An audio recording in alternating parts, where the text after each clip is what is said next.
ராமகிருஷ்ண ஹரி ராமகிருஷ்ண ஹரி ராமகிருஷ்ண ஹரி ராமகிருஷ்ண ஹரி.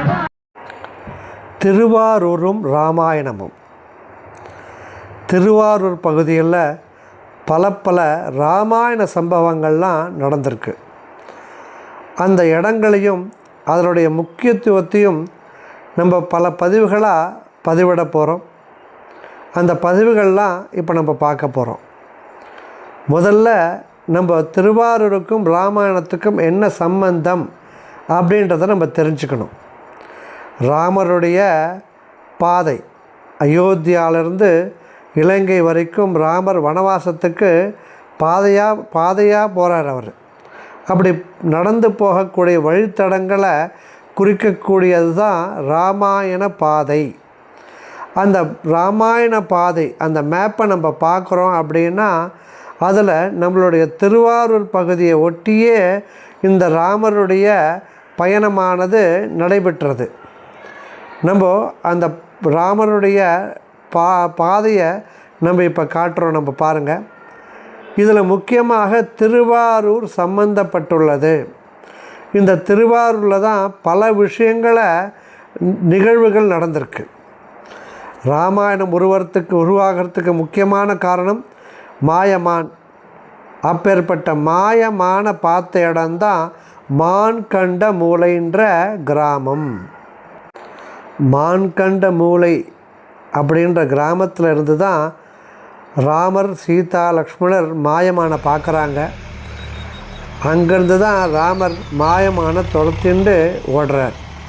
அப்பேற்பட்ட மகத்துவமான ஒரு கிராமம் இன்றைக்கி என்ன நிலைமையில் இருக்குன்றதை பார்க்கலாம். ராதே கிருஷ்ணா.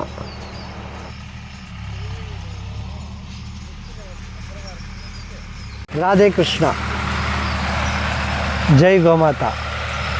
இப்போ நம்ம இருக்கக்கூடிய இடம் ரொம்ப விசேஷமான ஒரு இடம்.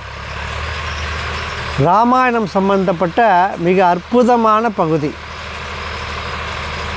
இந்த கிராமத்தினுடைய பெயர் மான்கண்ட மூலை. இந்த மான்கண்ட மூலையை பற்றி இந்த கிராமத்தினுடைய முக்கிய விவசாயி இருளப்பன் அவர் நமக்கு பல விஷயங்களை சொல்ல போகிறார். நம்ம அவசியம் அதெல்லாம் தெரிஞ்சுப்போம். ஆதி காலத்திலேருந்து எங்கள் தாத்தா, எங்கள் அப்பா இவங்க காலத்துலேருந்து அந்த இடத்துல ஒரு மடம் ஒன்று இருந்ததை வழிபட்டுக்கிட்டு வந்தாங்க. வருஷம் தளியல் மாதிரி போட்டு எல்லாருக்கும் அன்னதானம் பண்ணுவாங்க. இது பண்ணிக்கிட்டு வரும்போது இப்போ நாளடைவில் இப்போ வர ஒருத்தரும் அதை பராமரிப்பு இல்லை. அது அப்படியே இதாக போய் கிடக்கு. இப்போ அவ்வளோதான், வேறு அதில் ஒன்றும் இல்லை. நீங்கள் பார்த்துருக்கீங்களா? அங்கே மடம் இருந்தது? மடம் இருந்தது, எனக்கு தெரியும். மடம் இருந்தது உங்களுக்கு தெரியும். நான் சின்ன பிள்ளை இவன் மாதிரி உள்ளப்ப அப்போ உள்ளது. நான் பெரிய ஆள் இல்லை, சின்ன பிள்ளை இவங்க மாதிரி பசங்க இருக்கும்போது அதை இருந்ததை நாங்கள் பார்த்துருக்கோம். நீங்கள் பார்த்துருக்கீங்க. அதை முதல்ல கட்டடமாக இருந்தது இடிஞ்சு விழுந்ததை மறுபடியும் கூரை போட்டு வச்சுருந்தாங்க. அதில் அந்த கல்லுலேயே வச்சு கூரை இதாக கட்டி வச்சுருந்தாங்க. அதுக்கப்புறம் அதை யாரும் விளக்கு போடுறதும் இல்லை, ஒன்றும் இல்லை. அதுக்கப்புறம் என்ன ஆச்சுன்னு கேட்டிங்கன்னா, அது போனதுக்கப்புறம் இந்த தெருவில் வந்து ரொம்பவே இது குறைஞ்சி போச்சு. மக்கள் இந்த இதே வீடுகள் எல்லாமே, இங்கே இருந்த வீடுகள் எல்லாமே எல்லாம் இதாகிடுச்சு. தங்க முடியாது, முன்னேற்றத்துக்கு வரல. இப்போ அந்த தெருவில் இருக்கிற மாதிரி இந்த தெருவில் இல்லை. ராமர் அதை வழிபடாததுனால அது அப்படியே கிடக்கு. அது ஊரு கொஞ்சம் சரி இல்லை, சுபிக்ஷமாக இல்லை. ஊரில் உள்ள மக்களும் எனக்கு என்ன, உனக்கு நான் பெருசா நீ பெருசாங்கிற போட்டியில் போகிறதுனால அதை வந்து நம்ம மெனக்கடவும் முடியல. சரிட்டு அதை அப்படியே கிடக்கு, வேறு ஒன்றும் இல்லை. அதை நீங்கள் நீங்கள் பார்த்து அதை ஏதாவது ஒரு ஏற்பாடு வழிகாட்டி வச்சிங்கன்னா அதுக்கு நாங்கள் அதுலேருந்து தொடர்ந்து போவோம். நாங்கள் ஆக மொத்தம் இங்கே வந்து தினசரி வழிபாடு நடந்திருக்கு. விளக்கு ஏற்றிருக்காங்க. வருஷத்துக்கு ஒரு தடவை தளிகடை போட்டிருக்காங்க.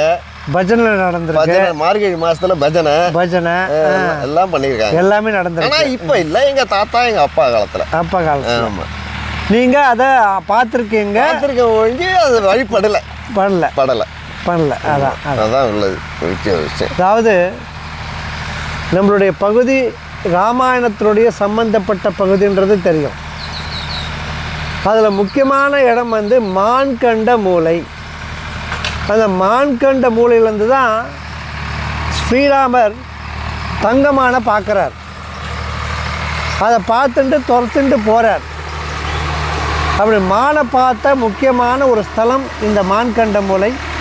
இந்த மான்கண்ட மூலையில் இந்த இடத்துலையே மடம் இருந்திருக்கு, வழிபாடுகள் நடந்திருக்கு. நம்ம பல தடவை சொல்லியிருக்கோம், திருவாரூர் பகுதிகளில் ஏன் வீணாக போச்சு கோவில்கள்லாம், ஏன் அழிஞ்சு போச்சு நிறைய விஷயங்கள் அப்படின்றதுக்கு பல விஷயங்கள் சொல்லியிருக்கோம். அப்பேற்பட்ட ஒரு முக்கியமான ஒரு ஸ்தலம், ராமாயணம் சம்பந்தப்பட்ட ஸ்தலம் மான்கண்ட மூலை. அந்த மூலையில் இன்றைக்கி மான்கண்ட மூலையில் ஒரு பெரிய ஒரு குன்று மேலே இருந்து பார்த்ததா ஐதீகம். இப்போ பார்த்தா இங்கெல்லாம் கூட ஒரு குன்றாட்டம் தான் இருக்கும். இப்படியே கீழே அப்படியே திரும்பி பார்த்தா காட்டினா தெரியும், அங்கே குன்றாட்டம் தான் இருக்கும், ஒரு மேடாட்டம் இருக்கும். அந்த மேடுலேருந்து தான் இப்போ ராமர் பார்த்துருக்கார். இங்கே பார்த்தா மேடாட்டம் தான் இருக்கும் எல்லாமே. இங்கேருந்து மாயமான பார்த்து துரத்திட்டு போகக்கூடிய சரித்திர பிரசித்தி பெற்ற புராண சம்பந்தப்பட்ட ஒரு முக்கியமான ஒரு இடம். அந்த இடத்துல இன்றைக்கி மடம் இருந்த இடத்துல மண் மேடாக இருக்குது. ஆகையால் இந்த ஊர்களுக்கு அவசியம் எல்லோரும் வரணும். இங்கே இங்கே பார்த்தா தான் இவங்களுக்கும் ஒரு உத்வேகம் இருக்கும். அந்த உத்வேகம் இருந்தால் தான் தினசரி பூஜைகள் விஷயங்கள்லாம் நடக்கும். இந்த கிராமம் ரொம்ப சின்ன கிராமம் தான். ரொம்ப ஒரு 10-15 குடும்பங்கள் தான் இந்த கிராமத்தில் இருக்குது. அவங்களும் விவசாயிகள் தான், யாரும் பெரிய ஒரு வியாபாரிகளோ இல்லை வேலைக்கு போகிறவங்களோ இல்லை. இருக்கிற சம்பாத்தியத்தில் என்ன முடியுமோ அவங்க பண்ணிட்டு அவங்க இருக்காங்க. ரொம்ப ரொம்ப ரொம்ப சின்ன கிராமம்.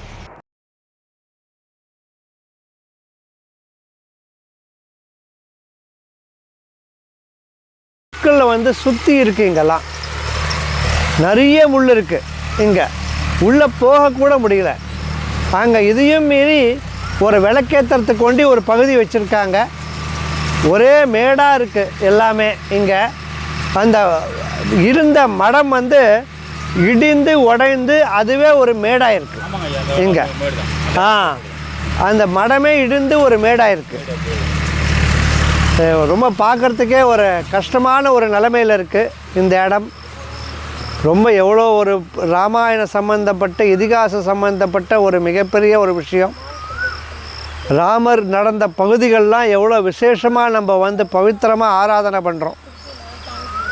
ராமாயணத்துக்கு மூல காரணமான இந்த மாரீசவதத்தையும் இந்த நிகழ்வுகள் நடந்த இடமும் எவ்வளோ முக்கியமானது.